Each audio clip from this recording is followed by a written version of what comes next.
Mexico's had a long history of motorsports. The Mexican road race really was a great success many, many years ago, and in the 50s, drivers from all over the world came to compete right here. In 1965, Richie Ginther won the Mexican Grand Prix. In '68, I fought out the World Championship decider here with Graham Hill and Denny Hulme. And that's the story this year. The World Championship may well be decided this weekend. And working with me in this ESPN coverage is, of course, Larry Nuber and John Bisignano. Now, Larry, it is really down to the line. Yeah, it is, Jackie. You know, some criticize us for talking about points all the time. Well, this may be the last time this year in a Formula One race we have to do it because, of course, Nigel Mansell has an excellent chance of becoming the world champion this year. Basically, all he has to do is finish ahead of both Nelson Piquet and Alain Prost. Talk about Nelson Piquet. It's his teammate, but you hardly know it the way they've been going at each other in the media and the press the last couple of weeks. Both of them have had harsh words and criticism about the other. Obviously, there are no team orders, and Piquet really has his work cut out for him, as does Alain Prost, the defending world's champion. Now, he is not out of it. He has the tallest mountain of the three to climb, and the job for both Prost and Piquet, they got to win. Well, John Bisignano right now is down in the Williams pit, and that's where all the action is going to take place this weekend. Thank you, Jackie. Now, this is the battle within the war. All up and down the pit lane here, competition is at an all-time high. But between these Williams mechanics, it's absolutely paramount. They've brought 4 cars here to Mexico to make sure that both drivers have T cars, test cars, or training cars, and they've been using those cars all weekend. The pit stops between these two crews have to be perfect. We can all remember back earlier this year when Piquet had that very long pit stop in Hungary. He went on to win that race, but if he has a long pit stop here, it could cost him the championship. We're going to be set up right across from the Williams pit to give you the very closest coverage possible. Thank you, John. But let's keep in mind that each Grand Prix is a race in itself. And there are several performers this weekend who could significantly affect the outcome of the World Championship. Ayrton Senna, he's been very fast all weekend. Now, if he got on the wrong side of Mansell and Piquet and created a sandwich, well, that could affect the championship. And Gerhard Berger, now that could affect things too, because he and his teammate Theo Fabi have been truly the leaders in some of the qualifying and in practice itself. So those 3 drivers could significantly affect this Mexican Grand Prix. This pre-race report has been brought to you by Ford and your Ford dealer. Have you driven a Ford lately? Now we'll be back for the starting grid in just a moment.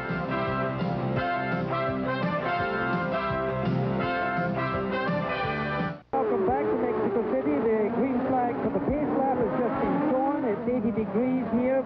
Beautiful, brilliant sunshine as the cars pull away from this warm-up lap.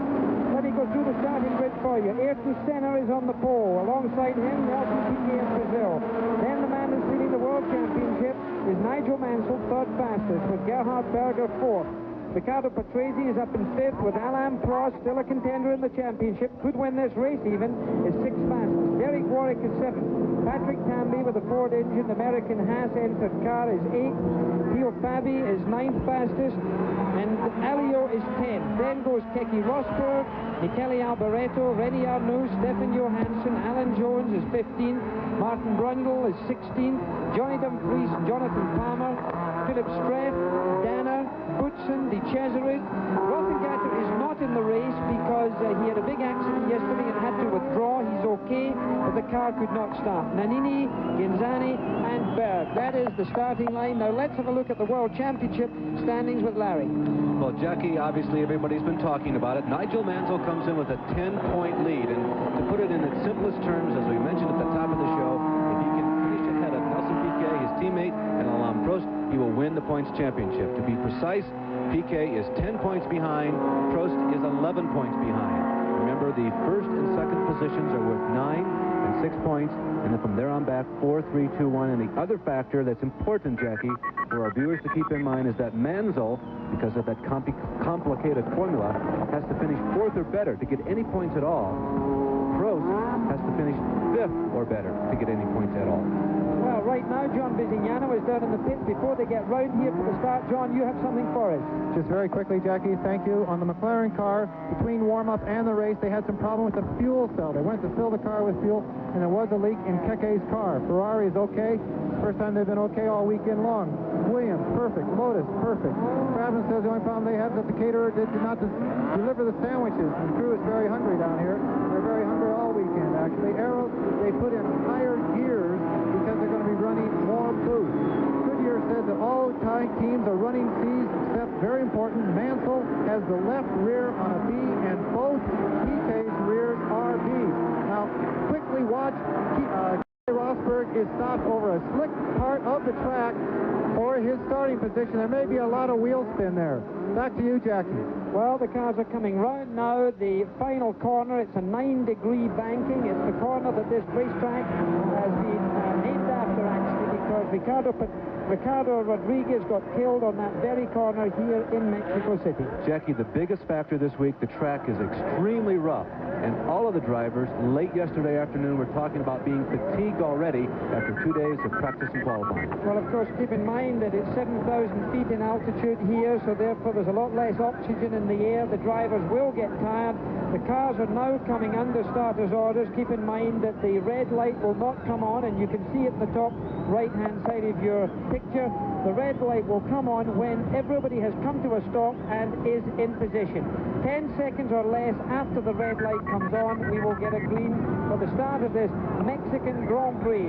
Ideal conditions. And of course the World Championship very much at stake as the red light is on.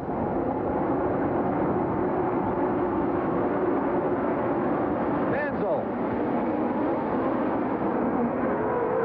A major mix-up on the starting grid. Nigel Mansell had a major problem. It almost seemed like the engine stalled, and Senna and Piquet come together going into the first corner, but they get through it. Nigel Mansell's way at the back. Now this is going to mean an amazing drive for Nigel Mansell as they come through the first chicane. Will they all make it? They've made it. Patrick Tambay, also, who had started in the top 10, had a very bad first series of corners. This in all is a 2.9-mile course. Very first lap. Of course, he knows he's got to go out for a win in this World Championship, and it opens the championship right up. The fact that Nigel Mansell, the leader going into this race, is now way back in the pack. He's certainly way back, and Patrick Tambay has gone off the road. He's in the gravel, and that, of course, is intended to slow the cars down if they get off the hard surface. Certainly bogged him right down right now. This is coming close to the end of the first lap, and the long right-hand bend on the 9-degree banking, and then they come past the start and finishing line in this very first lap. We'll give you an update on where Nigel Mansell is in the field as he comes round. A very big disappointment for Tambay. He had qualified in the top 10, had been in there all week long, and not even to finish one lap. He was shooting for a third position finish, if you can believe it.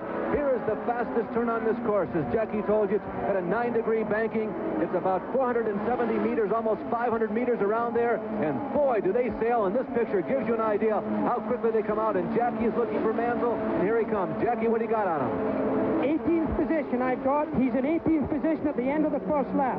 Now clearly his car and performance is capable of getting him through this field. Whether it's capable of getting him up to the leaderboard early enough, that's another matter. With this turbo power, he's got to be very careful with his tires. The rear tire temperatures are certainly got to be something that they've got to look out for. It's really going to be a battle. The man I would be looking for right now, in fact, would be Alain Prost. I think he has a sincere chance to win this Grand Prix. If I had to pick a man to win it, it would be the man you're looking at just going out of your picture right now. There goes one of the Ferraris. That was Michele. There goes Johnny Dumfries, of course, Ayrton Senna's teammate. Now, this shot is overlooking the first hairpin, or actually the only hairpin on this course, and they lead into a series of S's. This is the first series of S's. You'll see another camera shot right after this. More S corners. There are about, actually, 6 or 7 turns in this sequence, leading on to what we can best call the backstretch, which is not certainly the longest part of this course. Altogether, it's about 3/4 of a mile, this series of corners. And there is Tambay, a very dejected Patrick Tambay, who came in with a great deal of confidence today, Jackie. Well, he's certainly out of it right there. He's either been pushed off or has gone off under his own steam as they come back at the end of the second lap. So the order is Piquet, Senna, Berger, Prost, Alboreto, Alio, Brundle, Patrese, Dumfries, Warwick, Johansson, Arnoux, Rosberg, Fabi, Streff, Palmer, Boutsen, and then Mansell. It'll be interesting to see what Mansell has done. He's picked up 3 places. He's now up to 15th position on this second lap. Piquet is not getting away from Senna or Berger. There goes Felipe Alou. He was the fastest running of the Ligiers this weekend. Yes, he qualified and has outperformed teammates René Arnoux up to this point. Well, John Bisignano has a little bit of news from us from the pits. John? Well, you're commenting on the rough weekend for Haas. On the grid, they actually had to push Alan Jones to a push start. Of course, he started from the very rear of the grid, and this time he came around 19th. So watch Alan Jones coming up through the field. Okay, from John Bisignano on the pits, Jones coming back up through the field also. So Nelson Piquet looking for a win in this Mexican Grand Prix to give his chances in the World Championship the boost that is required to make the Grand Prix of Australia, the final round in this World Championship Series, a real cracker. And of course ESPN will be covering the Australian Grand Prix. Nelson Piquet at the end of the third lap comes through, and he's at this time going through there at a speed of about 180 miles an hour as he exits that corner. 180 miles an hour leading on to a 3/4 of a mile long front stretch. There you see Senna spitting out the characteristic sparks, and you can be rest assured that at 3/4 of a mile in length and with a 180 mile per hour start, they rapidly ascend up to about 200 plus, 200 perhaps 10 miles per hour at the end of this long front stretch. Well, this is the Mexican Grand Prix on ESPN. We'll be right back after this. We're back at the Grand Prix of Mexico, and we still have Nelson Piquet in the lead, and Ayrton Senna has been put under quite a lot of pressure from behind with the Benetton of Berger, and then Alain Prost putting pressure there as well. And Nigel Mansell has found himself now up into 13th position. He's taking it gradually and slowly, and well he should. This is a long race. There's going to be a lot of attrition. There's been a lot of engine problems during this weekend. There's forecast to be transmission problems because the track itself is very bumpy. Altitude plays a part, and the tire temperatures are the most important element to keep down. It is even suggested that the cars may come in for new tires at 20 laps instead of waiting for half of the distance in this 68-lap race. John Bisignano, you have more for us from the pits. Jackie, just talking about that 20 lap for the first pit stop. We were talking to Lee Gog of Goodyear, and he's saying they want them to come in early because the tires will last the second half of the race better than the first half of the race. There'll be more rubber down. The temperatures will be more even. So the reason for them coming in early is that they feel they'll get more wear out of those tires during the second half of the event. Well, tires, as ever, are always a story, and the great battle between Goodyear and Pirelli, of course, goes on, but that will cease after the Australian Grand Prix. Pirelli announced their withdrawal from Grand Prix racing, and there you see our leaderboard. Piquet, Senna, Berger, Prost, Alboreto doing remarkably well, Alio in 6th, and to keep giving you an update, Mansell is still in 13th position. Jackie, you touched on how demanding of a race is going to be from all corners. This is going to be a tremendously demanding race. Before we arrived here, we knew that the 7,000 feet elevation, as we had Teo Fabi coming into the pits, Teo was running down in 15th position, not performing nearly as well as his teammate, but Teo has a brief stop here, or rather a stop much sooner than what he expected as he rolls into the pits. Now he's got more trouble. They're taking the bodywork off of that car, and it's one big panel at the back. It's quite a big job to take that off. I would say if there's one criticism I would have of the Benetton car, it's the number of Zeus fasteners that they have to undo to get the rear end off for any adjustments that may have to be made. It's a complicated piece of bodywork to get off. As, of course, still our leader comes through at the end of this lap. And look at Alain Prost making a move on Berger. I dare say by the end of this straight, yes, Berger's tucked in behind Prost. Will he repass him under braking? Alan Prost has taken a position of authority, and Berger is living with it. Back to the story of how demanding. We started to mention that everybody expected it would be tough on the engines because of the added elevation here. He explained again, and it's worth repeating, the track was so much rougher than anybody anticipated, and you could see it particularly in qualifying when the cars were out in race setup or make that qualifying setup where they were sprung so tight to get the most miles per hour out of the machines. They were bouncing all over the racetrack. The drivers really took a beating. The tires showed a lot of wear and abrasion in practice and qualifying. And the question of fuel might be the best one because there shouldn't really be a question of fuel on the circuit. Jackie, what do you think? Well, some of the teams are in fact finding that they can run extra boost because of this altitude, and by so doing are going to use a fair load of fuel. The suggestion is at the present time by one or two teams that they will in fact be on the limit fuel-wise. So I don't think we're going to see any cruise on the basis of not having to worry about fuel consumption. Alain Prost putting a little pressure on, opening that gap up from Berger, and now he'll have to work and see how close he can get to Ayrton Senna. Prost is a real threat. It's very interesting to see this time that the Ferrari is as competitive as it is. That's it coming out of the picture right now in 5th position. And incidentally, Nigel Mansell, an update, is up to 11th position right now, gradually going through. There's Elio coming through, and Martin Brundle was up to 7th. He got a very quick shot of Martin. It's a white car with black and red trim. He'll be the next one behind Elio. Here comes Elio way in the background. The camera went out of angle as Piquet continues to lead this race, but a couple of people having their finest, maybe 3 people having their finest Grand Prix of the season so far this early in the race. 6th running, Philippe Alliot, who crashed in practice, by the way, on Friday. 7th running, Martin Brundle in one of the Tyrrells. And 8th running, Johnny Dumfries. I think part of that would be put down to the very slow start of Nigel Mansell, the confusion on the starting grid. Several drivers clearly took advantage of that and got further up than they would normally have at this stage in the race. And, of course, they have been... I know the Tyrrells were using, with the Data General cars, a lot of full-tank tests, so the cars are working reasonably well, although Martin Brundle was telling me that he had a lot of understeer. The front end was pushing a great deal. Jackie, also, aren't the Tyrrells, as well as Dumfries, using a brand new, what they called a C-type Renault engine in this race? Well, I think I heard that myself, but it was interesting that there's been relatively few engine failures in the Tyrrell team this weekend. They've had a very good team run this weekend. I went to speak to them, and they had no engine replacements apart from normal service. They had no turbos blow, whereas on the other hand, some of the teams, the Arrows, for example, have lost 5 engines this weekend.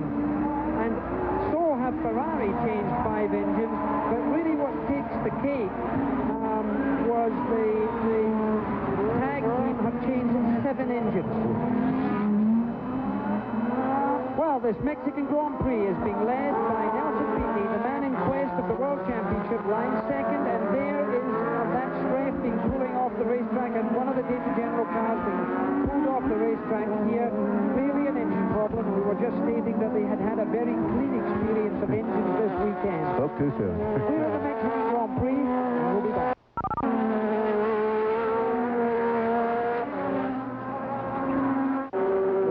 At the Grand Prix of Mexico. Nigel Mansell finds himself in 10th position, and that's he you are looking at right now. He's getting through traffic. But John Bisignano in the pits, he's got something for us. Over to you, John. Thank you, Jackie. Just to bring everyone up to date on who's been out. Of course, Tombe on that first lap went into the stand. We have Gonzani out with an engine problem. They have pushed Bobby's car into the garage. Again with the engine problem. Of course, his teammate Berger is out there in 4th position. We do not have a report on, but it did look like engine problem on the monitor. Back to you, Jackie. Well, it certainly looked like an engine expired in the Data General Tyrrell for Streff, as you said. Incidentally, he came over here a week beforehand to get altitude training done with the trainer that the French government give to him for his fitness program, and he came here because of the 7,000-foot elevation here to get acclimatized and to train under that. So sadly, he hasn't been able to use much of it. Piquet has just put a lap on Canadian Allenberg, who is back in the Ozella this weekend. And Jackie, not only was there that training for the drivers, but several of the teams spent the time off between here and Portugal at Paul Ricard, practicing and working on their engine setups because of the higher elevation here. Yes, well, Ricard itself is not very high, but there is a lot of testing that has to be done as the year goes on. So they were using that as a late season development program. So therefore, Ricard is one that's used quite often, simply on the basis of guaranteed weather in most cases, a pretty good weather. So John Bisignano is back in the pits. He's got something for us. Alboreto is coming into the pits. Well, as you can see, Alboreto came down the pit lane very, very slowly. This cannot be a routine stop because he just crawled down the pit lane.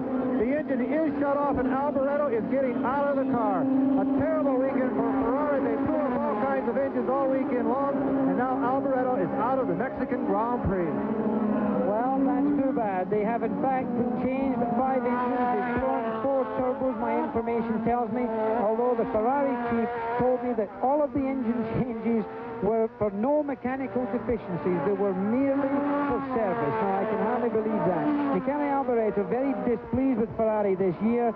Berger is going to Ferrari next year, and of course, so is the designer of the McLaren, John Barnard.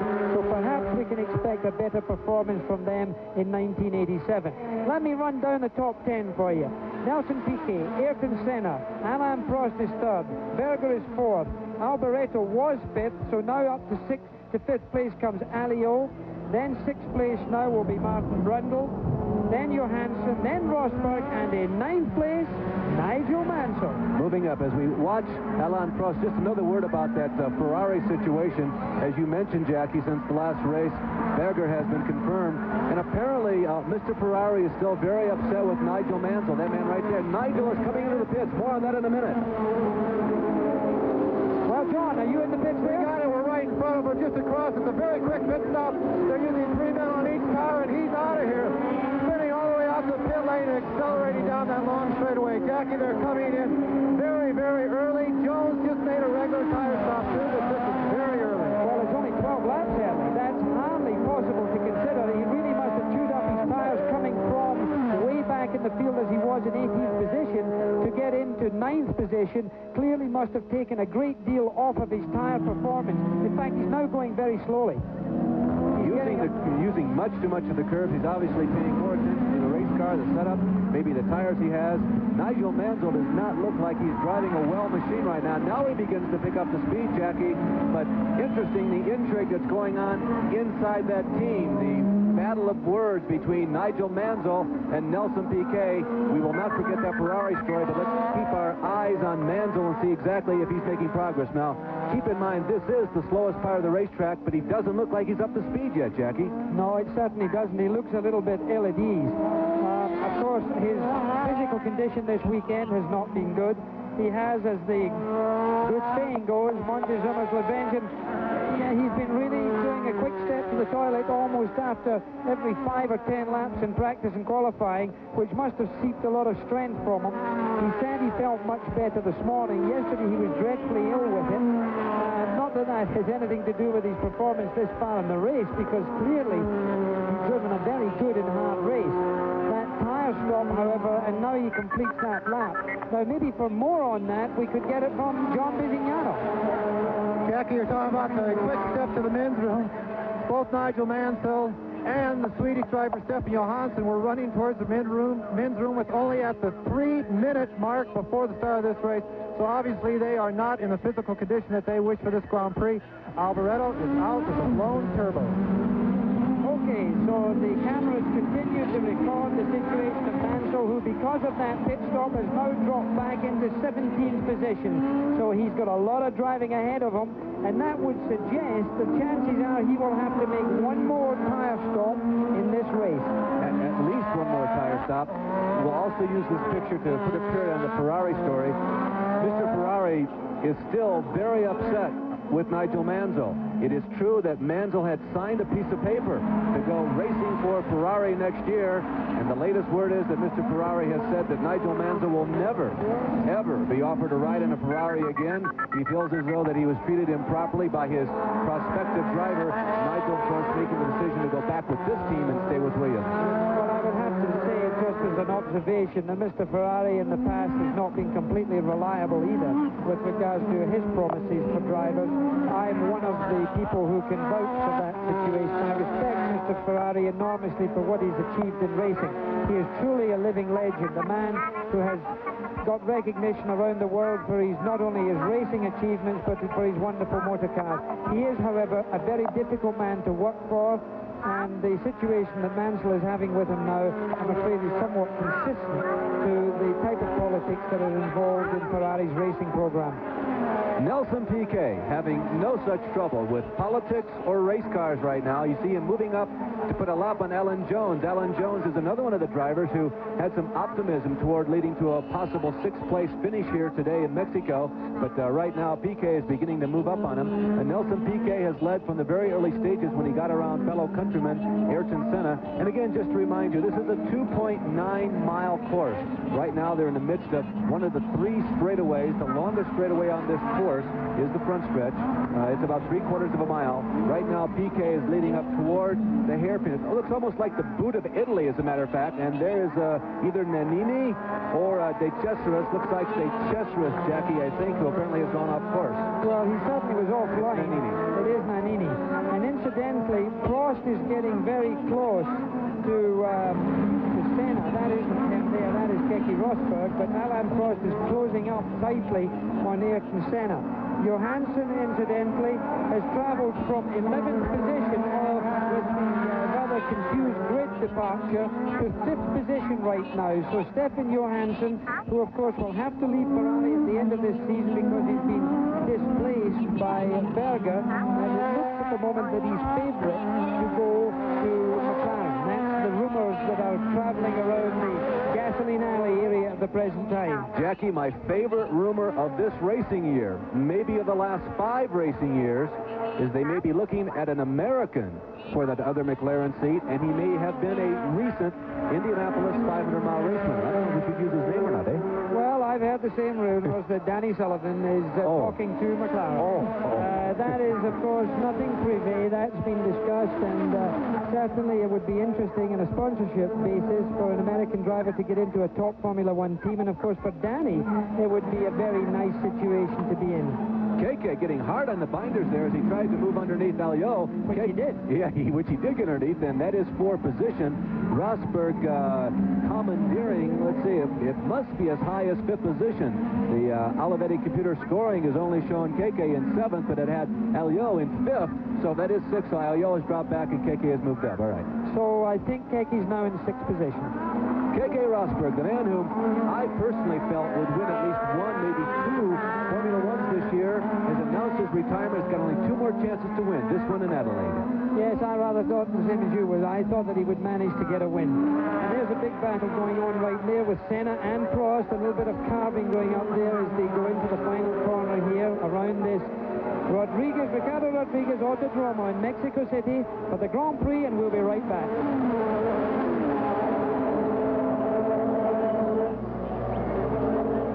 John Bisignano, you're down in the pits. More news.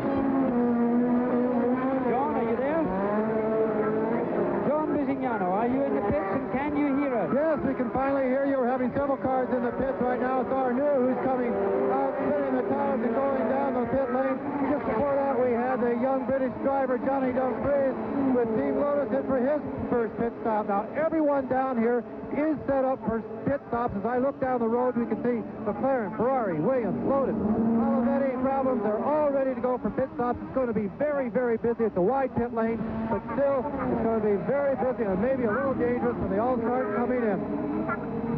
Okay, so Alan Berg got himself in a little kerfuffle there in one of the corners and was way offline and taking his time to get sorted out. He's right in front of the leaders, too, Jackie. And Nelson Piquet seems to have lost a lot of his lead to Ayrton Senna. Senna seems to have closed up quite considerably. Alain Prost hasn't allowed him to get away, and that was Berg that they were trying to pass there. Berg is a slower car. The white flag was being shown because he was clearly traveling slower. There's Senna, and there's Alain Prost got through also. Jackie, just a little bit of speculation about Piquet. Again, we were all talking this morning at breakfast about how physically drained many of the drivers felt. And the comment at that time was, to which I readily agreed, was that whoever takes the lead in the early part of this race would be wise to drive the race in his rearview mirrors and maintain the intervals rather than try and decimate or get completely away from contact from the rest of the field. Because the second half of today's race figures to be a real endurance contest, a real athletic test of these drivers. They're going to have a lot of physical stamina to be able to be sharp all day long. Well, certainly altitude does play a part. I think mechanical durability will also come into play here. Prost, incidentally, is a very fit young man. He's very light, he's very fit, he's very strong, and of course he doesn't stand very high. He must stand only around about 5'4" tall, but he's very compact. Ayrton Senna, who he's following right now in the GPS with the bright yellow helmet on there, he has never been recognized to be a particularly strong man. Quite a weak man in many ways, and was having trouble in the early part of the season with a right arm that seemed to weaken on him quite consistently. In the winner's podium, you would see him having to nurse it. Nelson Piquet, who's leading this Grand Prix of Mexico, neither is a very robust-looking man, and he has, in fact, collapsed literally on the winner's podium. Fainted 1 year in Brazil, which of course is much warmer than here, but of course is at sea level. Several of the drivers, yes, will be affected, I think, with fatigue. And the fact that Nigel Mansell, the man we're looking at now on our screen, who has had success with a very famous Mexican illness down here, really, that must have drained strength from him. Compared to the other three drivers we were just discussing physically, Nigel is the larger. He has the bigger build. He appears to be more sturdy. Now, there have been a couple of races this year, one in particular, Canada, I believe, in which he won, and he almost collapsed on the victor's stand. But he seems to have, at least visually, a little more calories with which to work than the other three. I think the story with him really is that he does drain himself totally. He is a stronger man. He's a fitter man. He goes to great lengths to keep himself in very good condition. But I think he also burns it all up during a race. At the end of the British Grand Prix, he could hardly stand. That wasn't a hot race. It wasn't a particularly long race. But I think he just burns it up. But look at how close this battle is becoming. Piquet, then Prost, and Prost is giving an enormous amount of pressure onto Senna, who's the center of that sandwich. This is going to be interesting.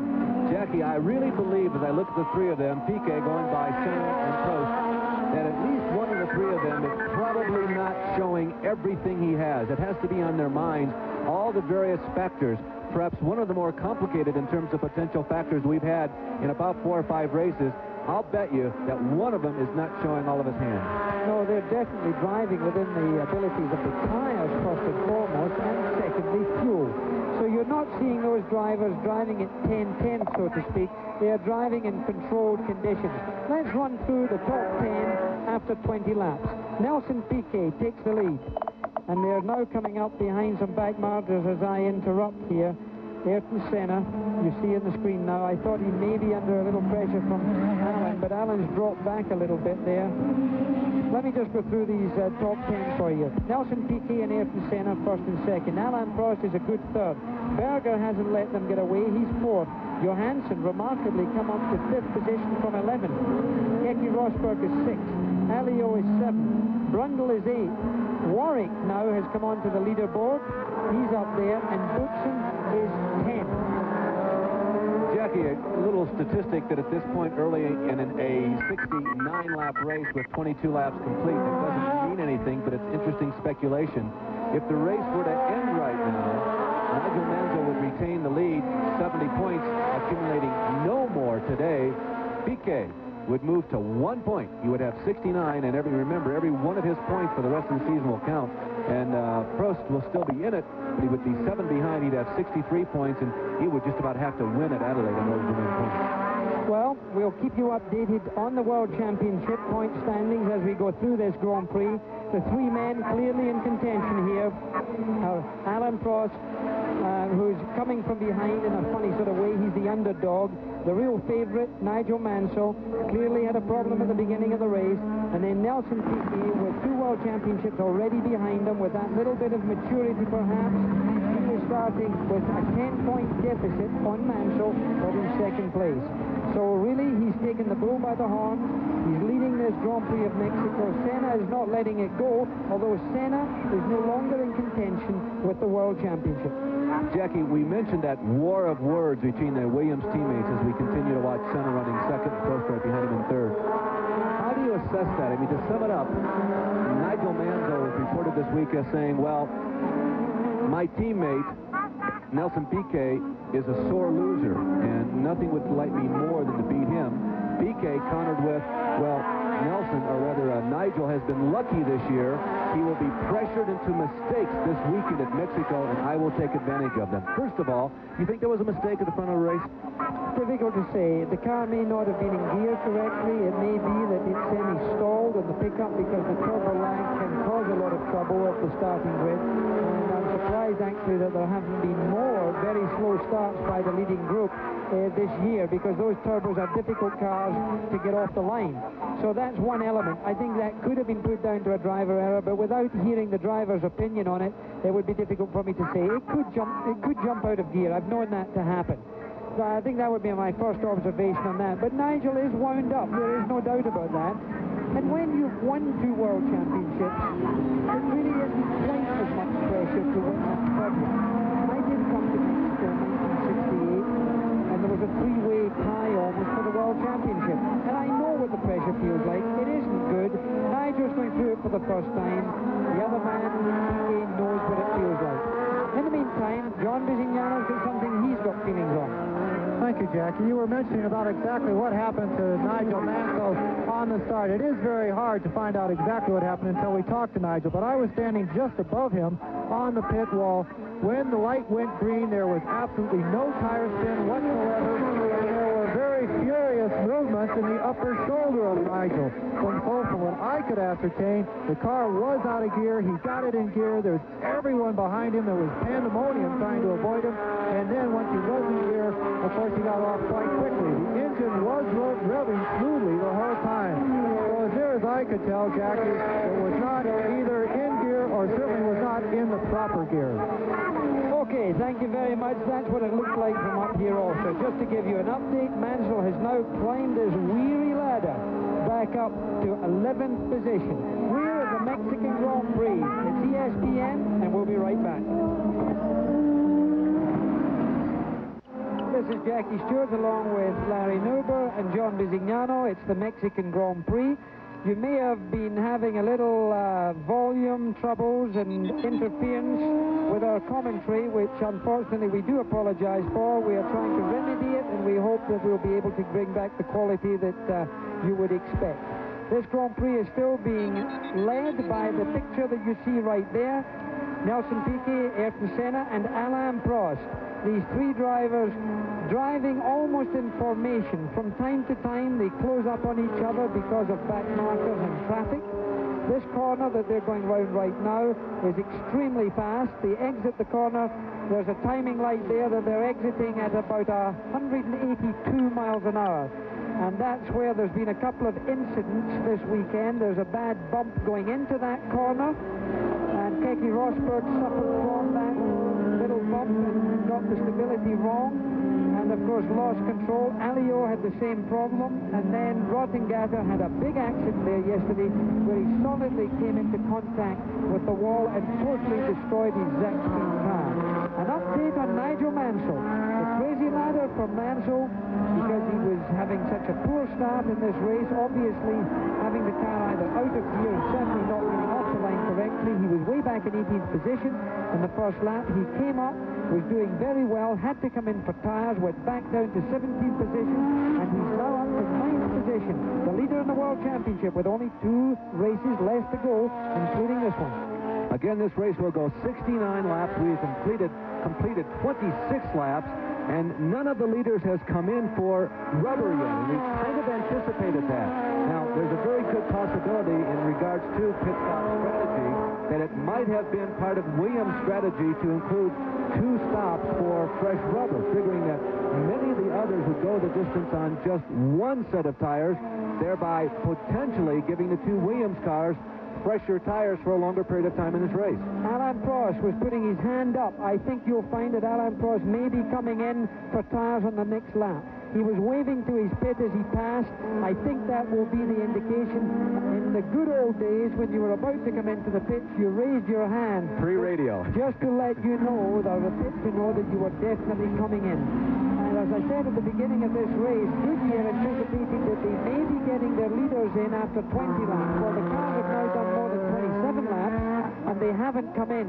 But Lee Goff said definitely they would be before the 30-lap mark. So I think you're going to see these leaders coming in. And, of course, John Bizignano's in the pits waiting for that. Down to John. Thank you, Jackie. We are waiting for the stops. Everyone, again, is fully prepared to go here. But quickly, Street's problem, his engine problem, was with the turbo.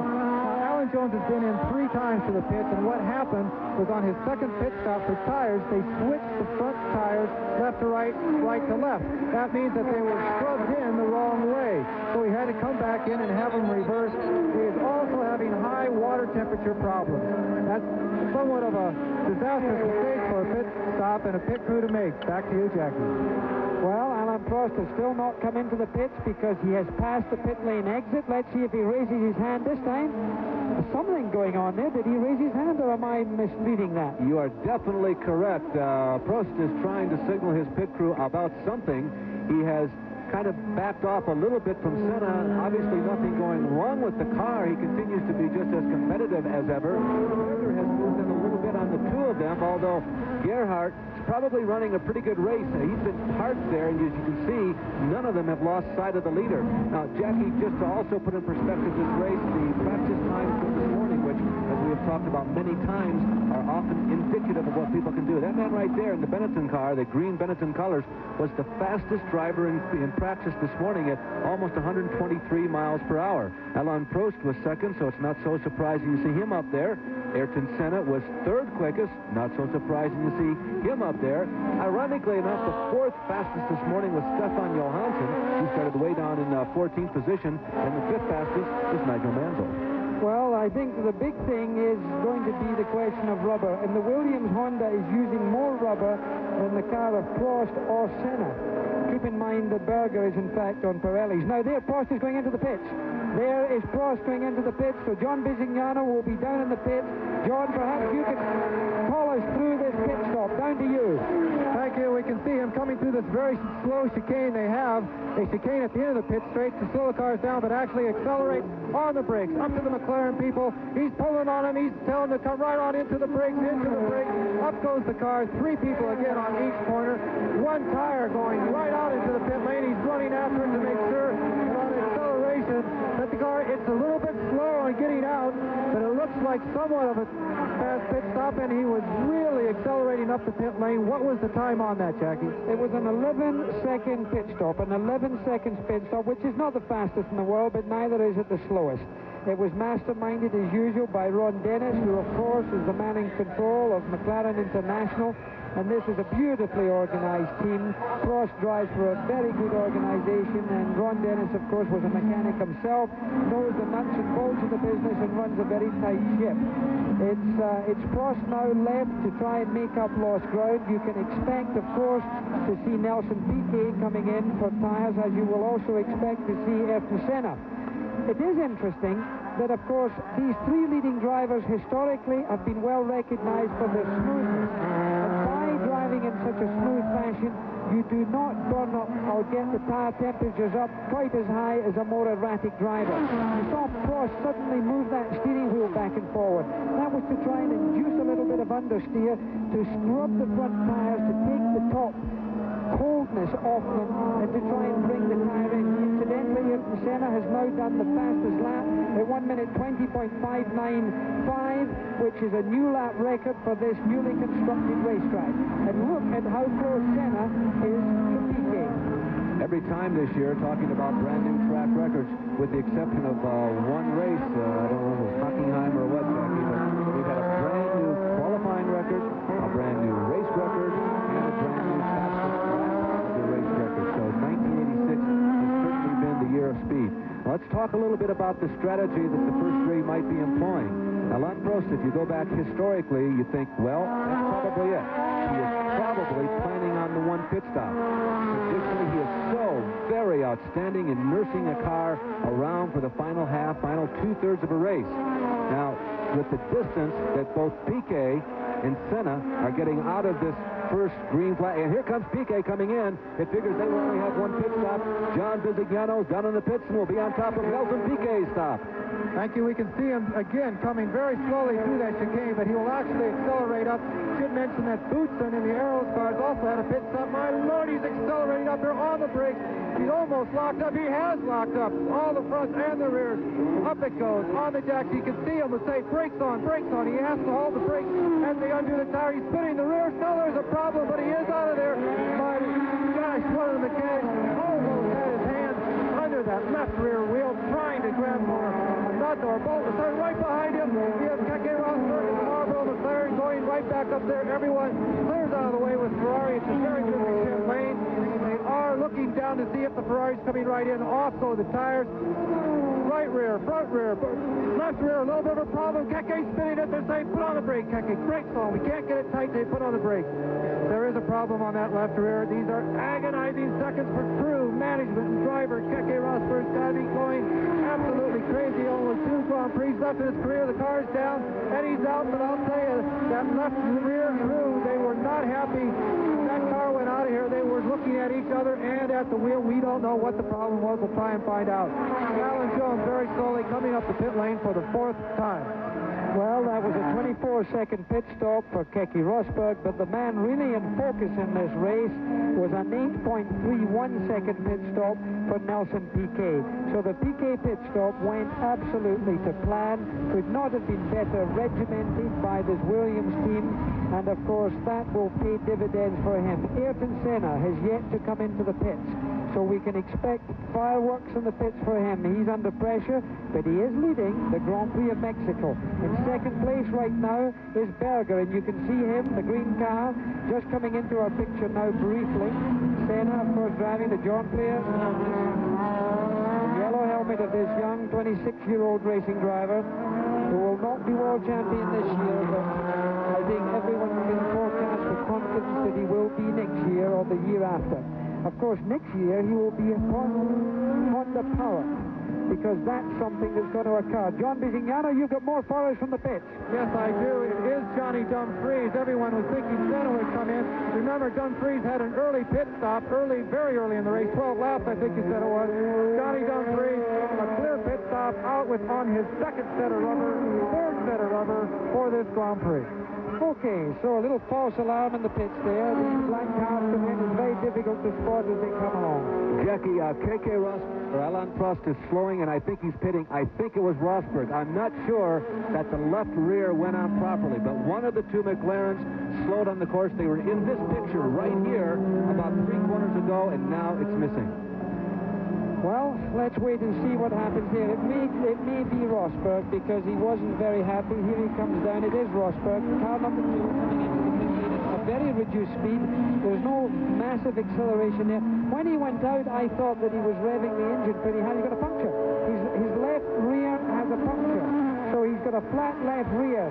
That's a problem for him. It's absolutely down as far as it can go. John, you're down in the pit. See, can you see all this? Well, that left rear definitely has a puncture. The mechanics are throwing their gloves off. They're moving the car into the garage area.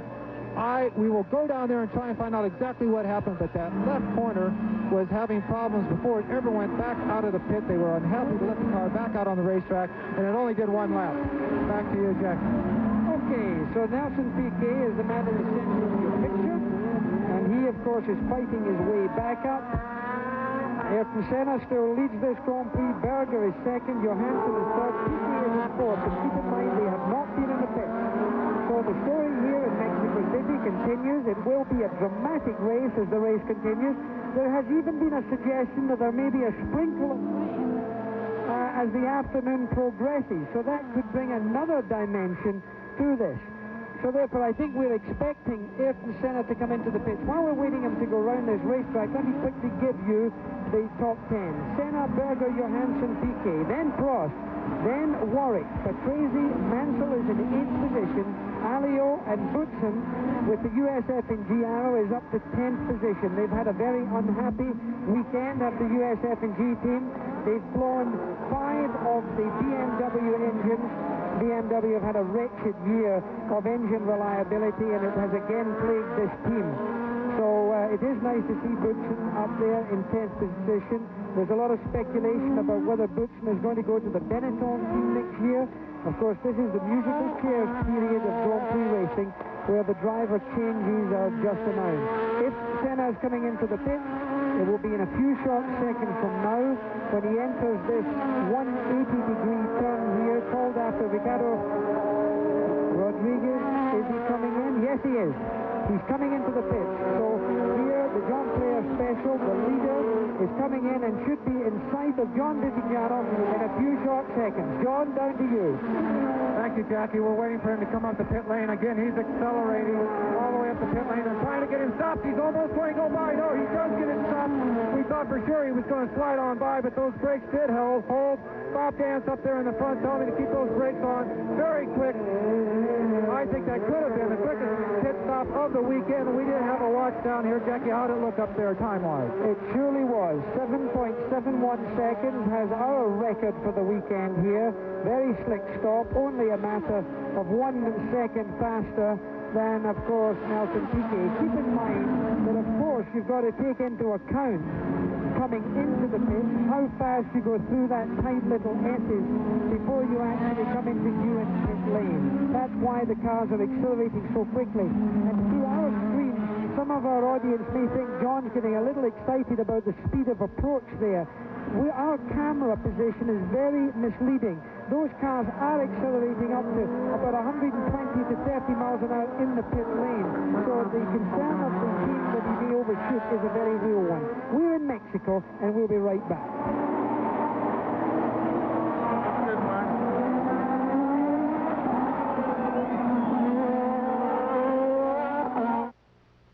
Nigel Mansell is in the pit. The clock is running. Mansell, this is his second pit stop for tires. That was expected. He's out in 8.29 seconds. A very good pit stop for Nigel Mansell. But, of course, it puts him further back. Poor boy is going up and down the ladder like a yo-yo. And he's going 1 lap down. Here comes Senna going by. You can see his teammate Piquet close in the background. On the left is Mansell trying desperately to get up to speed. He is 1 lap down to everybody, and we believe that everybody has made the necessary stop for rubber.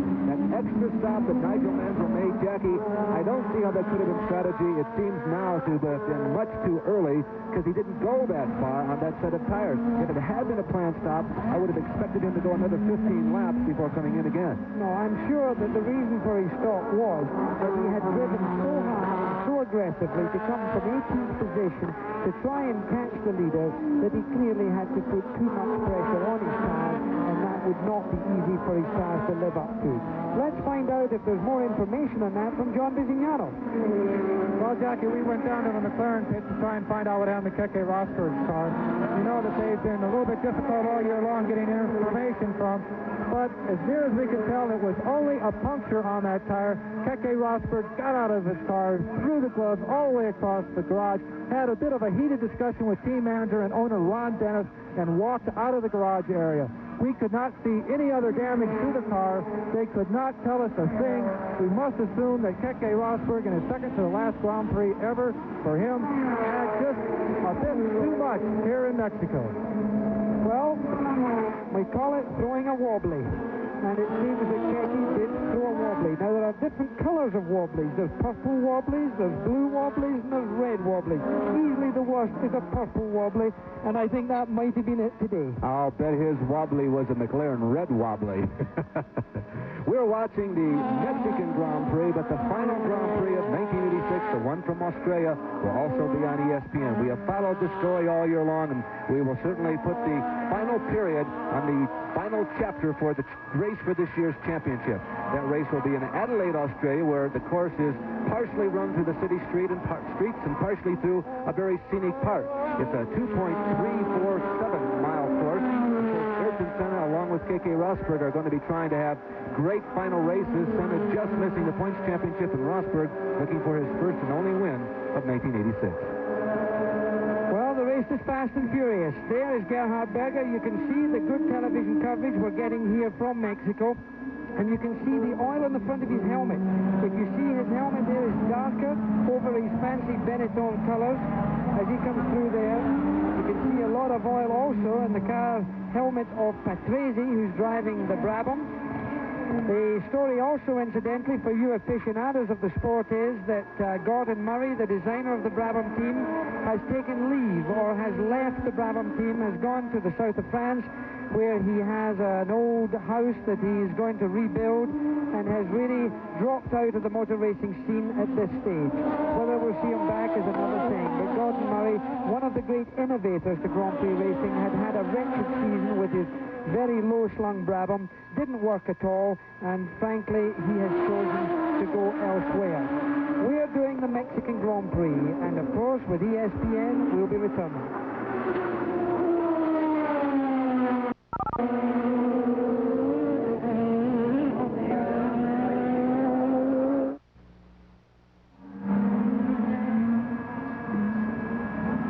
We're back at the Mexican Grand Prix, and we've just seen a pass for second place, because the situation now is it's a third place pass. Berger is leading, second is Senna, then third has just been taken by Alain Prost over Nelson Piquet. Alain Prost has passed him. Piquet has dropped back considerably, even since that pass only one corner ago.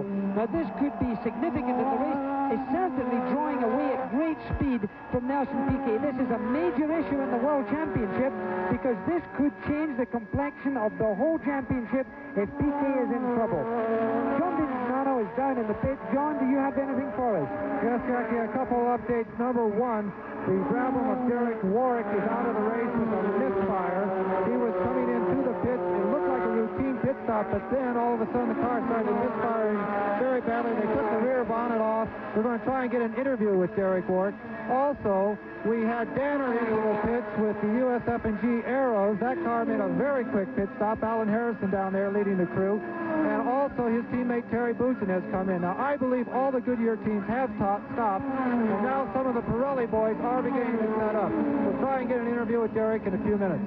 Well, we're back here in the commentary position right now, and it does seem perfectly clear that Alain Prost has driven away with great ease from Nelson Piquet. As he passed the pits on the last lap, Piquet was certainly giving hand signals to his crew. They are not, it seems, in radio contact at the bottom half, so there could be troubles for Piquet, and he may just be backing off. But certainly the man of the moment, although he's not leading the race, is Alain Prost, because keep in mind, he is still very much in contention for the World Championship, and is ahead of both his competitors. Now, Larry Nuber has somebody of interest with us sitting in the box. Really do, Jackie. I'm very happy to have him up here because of something that happened yesterday. Hubrat Ngata was not able to start this Grand Prix. It's the first one he has missed this year, running for Zach Speed as far as the races he showed up. First of all, your condition was pretty good, eh? Yeah. It is a pity that I couldn't start the race, but that's it. We didn't have a spare car. The one factor that I keep reiterating, because I think it may well rear its head late in this race, is that all of you were so tired after 2 days of practice and qualifications here on this course. The rough surface really took its toll on drivers. It is. The track itself is very, very bumpy. I mean, or even on the main straight, you really have to keep the steering wheel very tight in your hand. Through the corner, it's very bumpy. And not only that, even when you are off ideal line, you get immediately in trouble. I mean, you could see it when you are overlapping back markers, and people have to be very careful. You could see it when the tire's still a little bit cold, and not only that, we are about 2,200 meters above sea level, so that makes it not much easier life for the drivers. And beside that, I saw quite a lot of drivers having their helmet cooled to keep their head cool. Well, one more question, but just for a second, I want to take time out and Jackie talk a little bit about this battle, because it means so very much. We're talking about two men going after each other. We're talking about the importance of points. The point here is that Mansell is about a lap behind Piquet. Did he just unlap himself? Yes, Nigel Mansell has unlapped himself from Nelson Piquet, so that would certainly tell me that Piquet has a problem. In fact, Piquet is coming into the pits. Now, this will be the second pit stop for Nelson Piquet. and it will be important for us to cover what is wrong here. So John Bisignano, he will be coming into the picture in just a moment. He is behind another car, which is holding him up, but can you see him? I can certainly see him. He's coming right across our vision here. We have him actually in 4th place right now, so the crew is under even extra pressure. Let's see, everything looks to be going very regularly. They're throwing those tires back, up and down. Nelson puts it in gear, accelerating up to 100 miles an hour in only 6 seconds down that long straightaway.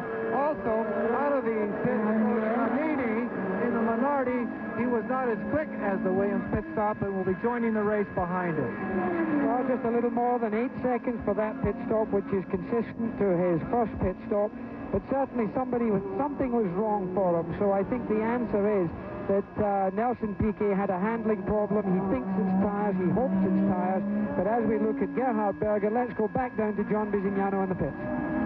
Jackie, I'm with Derek Warren, the Olivetti Brabham. Derek, what was the reason for your retirement from the Mexican Grand Prix? It seems that a plug failed and put a hole through the piston. It went on to 3 cylinders. Now, most of the Goodyear people have been in. You're one of the Pirelli shod teams. How are the Pirellis holding up out there? Well, we knew we'd have a problem in the first 5 to 10 laps, and then we knew we'd be good. We were lapping high 21s all the time, and the tires were fantastic. As you can see with Berger's leading the race on Pirelli. You think he'll have to stop, or can he go the distance? I think he can go the distance. I could have done for sure. Well, that will be a heck of an advantage. Now, you're considered one of the most fit drivers in Formula One, and everyone's saying this is such a tough circuit. How tough is it for you in these opening laps or half distance you went? I felt very good. You know, I had a lot of problems on the car and had some ventilation put in, but I felt very good. But you did tend to lack air. You know, with this altitude, it's such a problem, but it was okay. Best of luck in Australia in 2 weeks. Sorry, I didn't get that. Best of luck in Australia the 2 weeks from today. Thank you very much indeed. Well, that was Derek Warwick, who, of course, is out of this race. The leader we still have is Gerhard Berger. Ayrton Senna is lying in 2nd place and has just been passed, it would seem, by Alain Prost. Has he made it? The good Alain Prost into 2nd place as Ayrton Senna ducks into the pits, so John Bisignano better get on his high stool again. But this puts Prost, a man who's seriously in contention here for the World Championship, into 2nd place as he comes into the pits. John. Got me right in front of us, Jackie. And of course, these John Player mechanics are absolutely professionals. Of course, you have the one American on the team there on the left-right. It's a very, very smooth, very, very controlled stop. I think it was maybe one of the quickest. Very quickly, what Derek Warwick was saying about the breathing.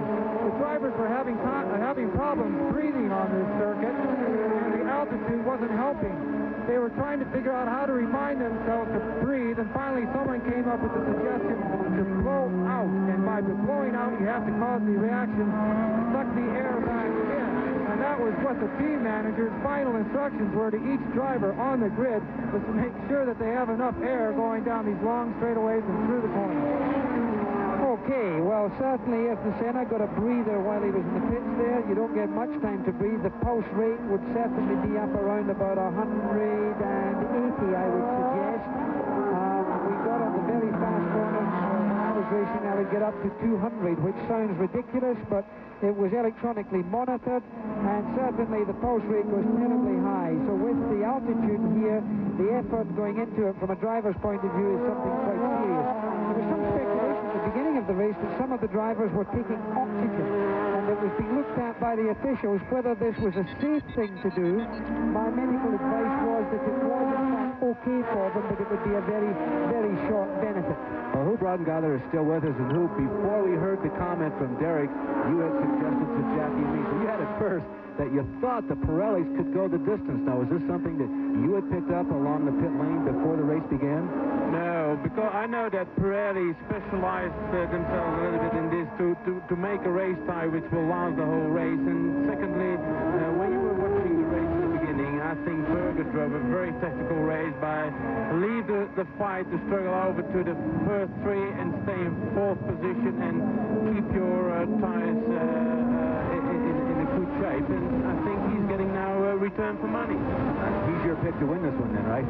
I think there's a very very good chance that he can do the whole race on one set of tires, so he don't have to come in the pit tonight. I think it will be very difficult for the other competitors to pick up all the time he's now in front of them. Hoop, thank you very much. We're very happy to see that you're okay. Good luck from here, okay? Thanks, Hoop. Okay, we do have Berger still leading, but Alain Prost is certainly going to give him a lot of pressure. The World Championship point standings, incidentally, if the race were to finish right now, and we promised we'd keep giving you this information, Nigel Mansell would continue to lead with 70 points, Alain Prost would come up with 65 points, and Nelson Piquet would be third with only 63 points. That gives only a 7-spread point basis on the World Championship. But keep in mind, we've still got a bit of racing still to do, and we'll be right back after this.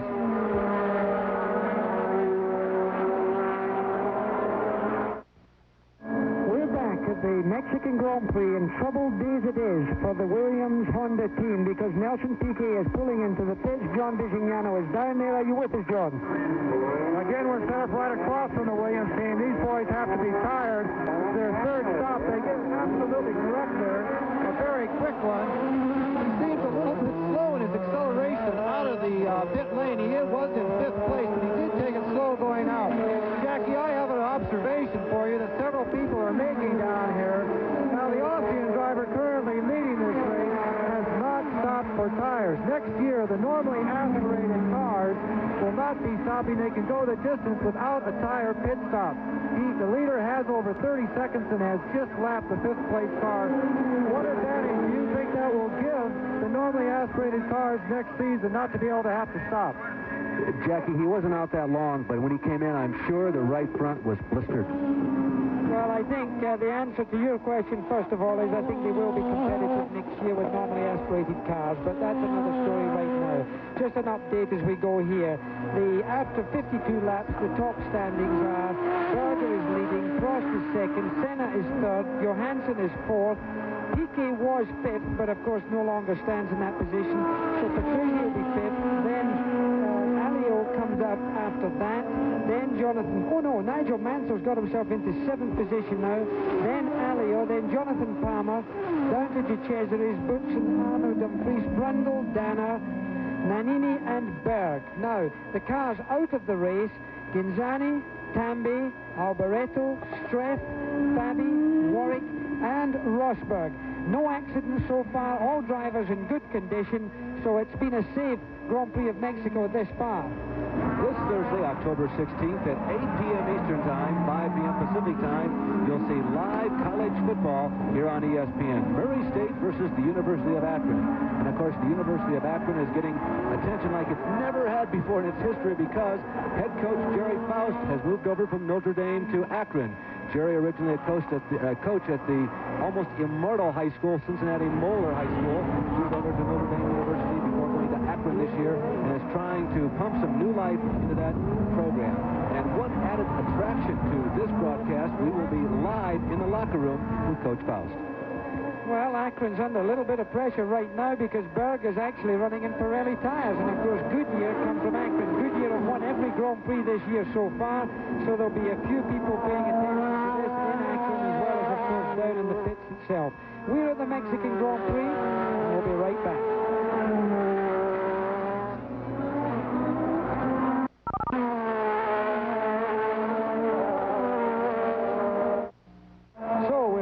The Grand Prix of Mexico, 56 laps has been completed of this 69-lap race, but it's actually a 68 racing lap race. Jackie, the points battle is on the screen in front of us right now, but with some strange configurations. That's Piquet going by.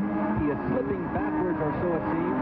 Prost is running this race second place right now in this race, and Nigel Mansell is right behind him. Mansell may be the quickest running of that trio, but Mansell is a lap behind to the leader, and right now is shown in 7th. If he can pass his teammate Piquet, he picks up that all-important point position. Boy, this is interesting, but at the same time confusing. Now, what you're saying is, if Nelson Piquet drops one place back below 6th position, if he goes out of the World Championship points, he is therefore out of the World Championship on the basis of being able to win it this year of 86, which leaves the World Championship in contention only to Nigel Mansell and Alain Prost. exactly. He came in with a 10-point deficit, that is, Piquet did, to his teammate Nigel Mansell. And if he can outpoint his teammate, in other words, if both of them get no points, or Nigel gets one and Nelson gets none, there is no way that Nelson Piquet can be the 1986 champion. So the championship is in fact in the picture where we see not those two men, because the man we see in the green and white car there driving the Benetton, of course, is Berger, who in fact is leading the race, a little ignored by others at the present time, because and Alliot drives slowly past. Incidentally, our commentary position is not a major issue. He spun coming out of this very fast 180-degree 130-mile-an-hour corner. The normal exit speed is more than 180 miles an hour. To have a wee spin at that speed will certainly get the blood pressure up a bit. Only you, as a three-time champion, could call a spin like that wee, Jackie. And by the way, just a word about the crowd here. The estimate was 50,000 people. The ticket prices were elevated significantly, that is, in terms of the current economy, for this race here in 1986 than what they were the last time that the Formula One cars performed here back in, what was that, 1970, Jackie, was the last time they were here? And as you recall, and Jackie has mentioned before, that there was a real security problem when they raced it before. Not so this year. And as a matter of fact, it's been a pretty pleasant weekend. The only negative on the whole weekend was the track was too rough. But as far as hospitality and the aura that's around here, the excitement around the race, high marks. Okay, with 10 laps to go and this man in the lead, let's go back down to the pits. Thank you, Jackie. We just want to give you a quick update. Number 1, Gonzalez in the Osella, who came out of the race in the first 8 or 7 laps or so, is going back out onto the track. You have to give their crew a little bit of credit for persevering through that mechanical situation with that particular car. Also, we have been down to the Berger pits, the Benetton pits, and they have confirmed that they are planning to let the car go the rest of the distance without a planned pit stop. Back to you. Well, that'll be something. Gerhard Berger driving his second last race probably for the Benetton team. Of course, he's going to Ferrari. And there's only one more race left after this, and that'll be the Australian Grand Prix. Benetton have been in the pole position a couple of times this year. Fabi and Berger have been competitive. Pirelli have not won a single race this year and have announced their retirement from the sport. It could easily be that this could bring them back into racing, and right now you are seeing another battle, because the black and yellow car there, with the yellow helmet rather, is under pressure from Stefan Johansson. So Ayrton Senna, who's in third position right now, is really under pressure from Johansson. So we could see the whole leaderboard changing here. I don't see Prost catching Berger unless something strange happens. So we certainly have a good race to the end here, and we'll be back.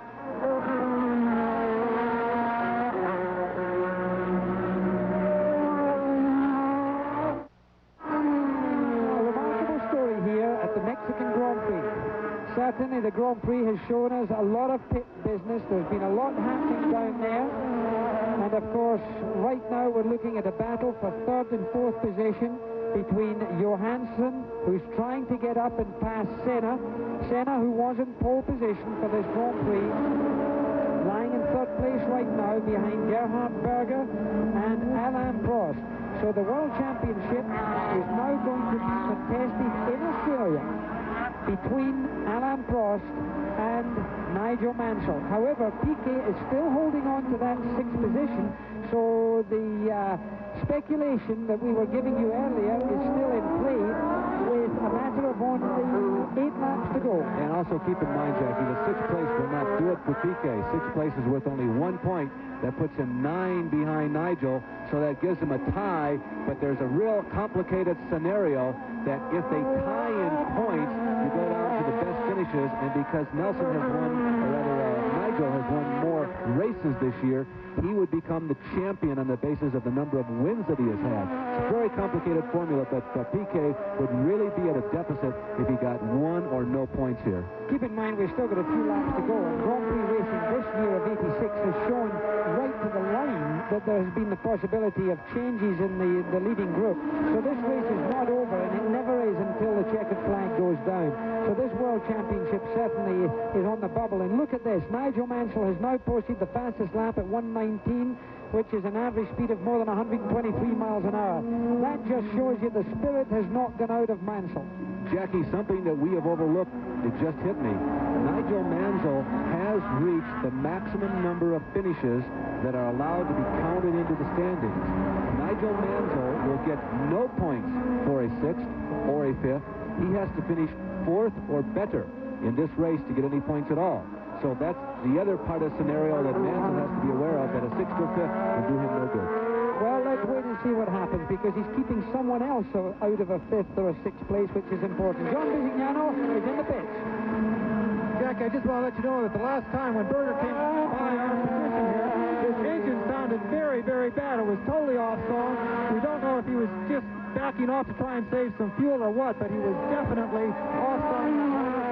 See if you can pick it up the next time he comes by. Back to you, Jackie. Okay, John, now that could say one of two things. As you say, it could be fuel, actually, because with that long right-hander, that 180-degree turn, a lot of the fuel would be getting pushed to one side of the fuel tank, and it can often be that the fuel pickup point could be getting starvation, so it could be that. That's one thing, because fuel consumption is a serious threat here, and we only have 7 laps to go. Second thing is it could be a broken exhaust, which quite often in a very rough track like this will clearly make a difference in sound. The BMW engine this year has not been very reliable, so it could also be something that we're only speculating on at this time. But let's keep our fingers crossed. Let's keep an eye on what's happening to him. But the race right now is certainly between those fellas there. Berger, Prost, Senna, Johansson, Patrese, Piquet, Mansell, Alio. That takes us up to 8th. In 9th position is the good Dr. Jonathan Palmer. I like to see that because he's a nice driver and he's never had that chance to get up there. And filling the 10th position is Terry Boutsen in the USA 7G car. So we'll be right back after this.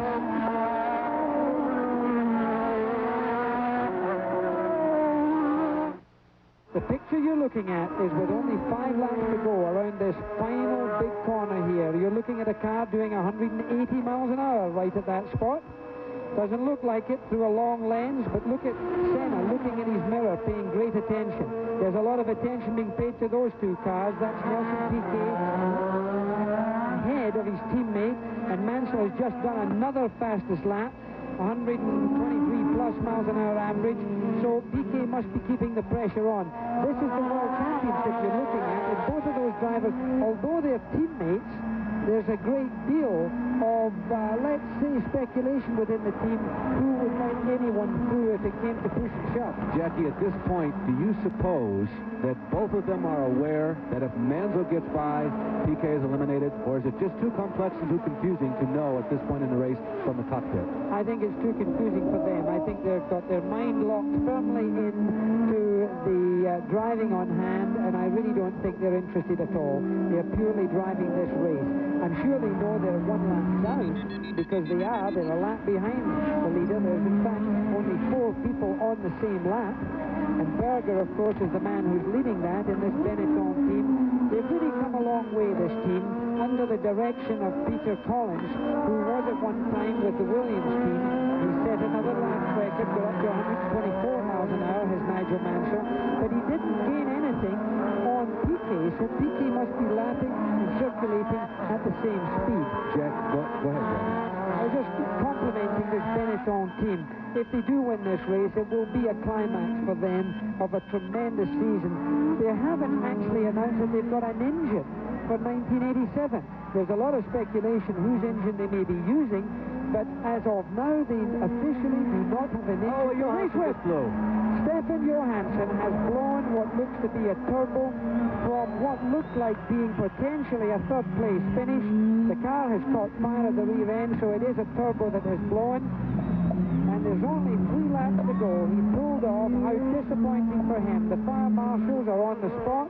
Stefan removes his steering wheel, steps out, gives his overalls a bit of a dust off, and that must be very you could see the deep breath going out of him there. He really contributed that, Jackie. He looked for marshals, and he drove to them. He really helped the situation out. A really wise effort and move there on behalf of Stefan after a great drive. He's a very dejected young man right now. Look at him. This, of course, is the second last race he will have for Ferrari. He will only have 1 more race left, which will be Australia. He has been dropped from that team in favor of... and look, there's another spin-off. We've got a spin-off. We've got Patrese off the racetrack. That's a bad situation for him because Patrese was in fifth. Now that changes the World Championship again. Dramatically. And there's Patrese coming out, that water bottle that he's got round his neck there. The winner cruises on with yellow flags in two different parts of the racetrack. What a effect that has on the World Championship point standings, Jackie. Suddenly, both Piquet and Mansell are in the points.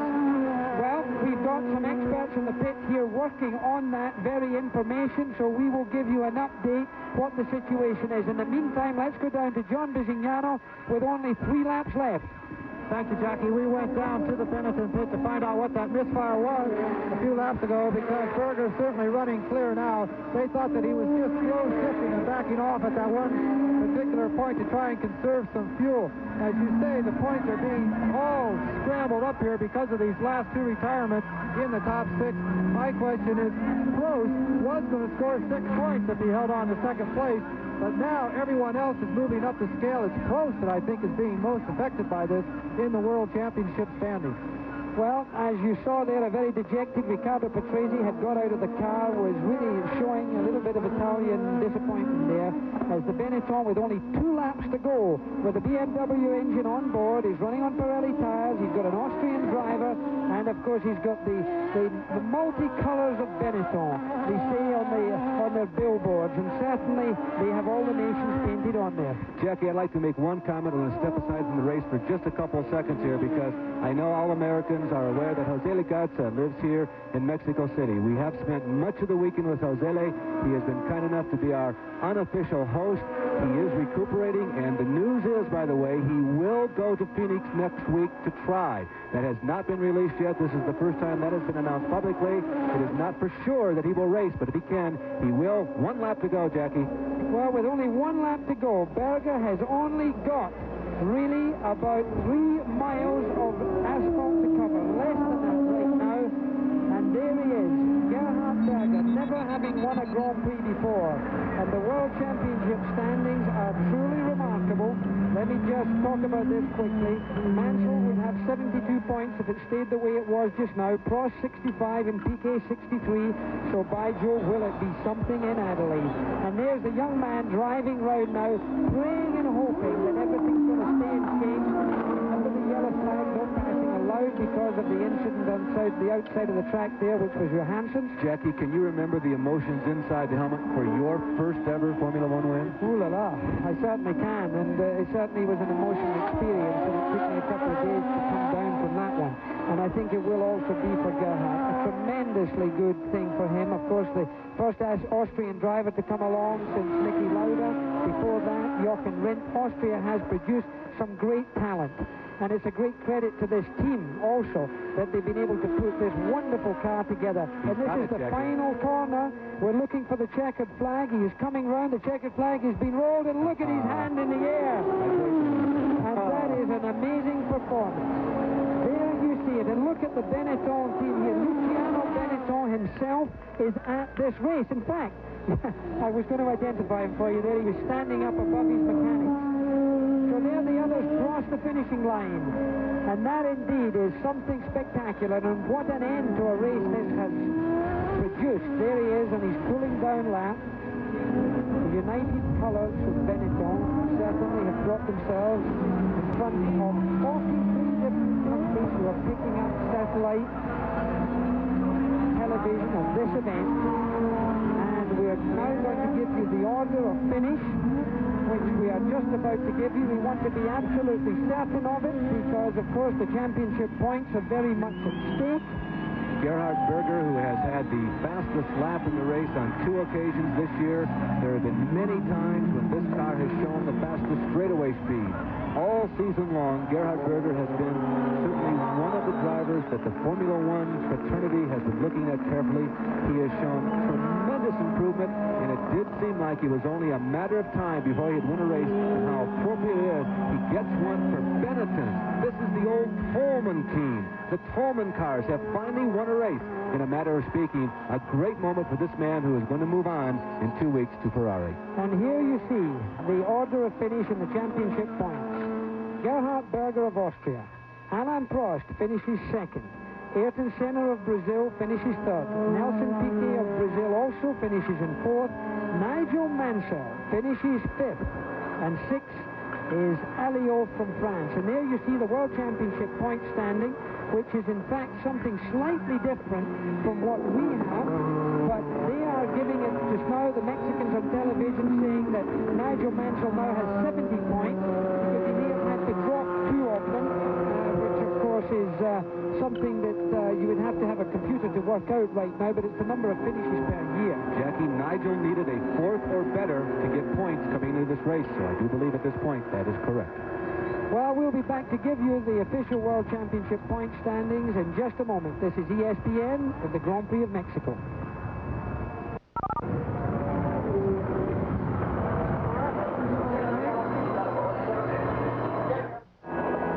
We're back at the Mexican Grand Prix. The race is over, but what you're looking at is a 4-seater Formula One Williams Honda. The car wound the circuit. Some of the cars broke. The drivers were broken down on the track. They stopped Piquet and got onto the car. Isn't that a remarkable sight? Whoever said that Hondas weren't 4-seaters, Jackie? Arnau's getting a ride there, and Johansson's also involved. Well, it's pretty impressive. Anyway, now, back down to John Vignano. John, do you have any thoughts? My thoughts is that this Mexican Grand Prix has been a Grand Prix of firsts. First of all, we have Berger, his first win, the first win for the Benetton team. Pirelli, their first win this year, but of course they won a couple years ago with Piquet. Their second victory in modern Grand Prix racing. First win for BMW this year, of course, because the Olivetti team has not been doing all that well for them. Also the first for Alliot, that beautiful spin right in front of his entire crew here up the front straight, and he held on to get 6th place, his first points ever in Formula One. Okay, John, well, let's just run through the top 10 finishes here. Berger, the man who's standing right now on the podium, he looks terribly tired. The national anthems are being played. The man to your left of the picture is Alain Prost of France. To the right, Ayrton Senna, standing behind Monsieur Balest, who's almost blocking him from view. And then Nelson Piquet of Brazil was 4th. Nigel Mansell was 5th. Alliot was 6th. Terry Boutsen in the big USF&G Arrows finished 7th. De Cesaris has been 8th. Christian Danner finished 9th. And the good Dr. Jonathan Palmer finished in the top 10. He has done well this year. Zach Speed, a great result for them. And a great finish for the men that you see right up there. Jackie, a little bit about the points. Our Mexican friends misled us just a bit. Here's the definitive word. Nigel Mansell, in finishing in 5th position, gets no points as Gerhard Berger lifts the victory cup aloft. He needed a 4th or better, so he stays at 70. Second place in the points becomes Alain Prost. He needed to finish 5th or better to get any points. He did. He got 2nd. That's worth 6 points. Added to his previous 59. Now 65. Nelson Piquet, anything that he scored counted. He does not have enough finishes yet. Piquet finished 4th and moves him up to 63 points. So going into Adelaide, the top 3 with 7 points, it's anybody's championship. Well, you're seeing fun and games right now with big bottles of Moet de Chateau Champagne. Peter Collins, the team manager up there, Nana Benetton up there, and Berger, of course, is not all that experienced with shaking that champagne, because this is the first time for him as a winner. But Prost surely is getting a hard time. There's a jubilant group. If you talk about fatigue and tiredness and everything else worrying these drivers, adrenaline does work. It does for us too. And look at that, a great hug and great affection being shown. You are seeing the spirit of Grand Prix racing at its very best, and we're coming back.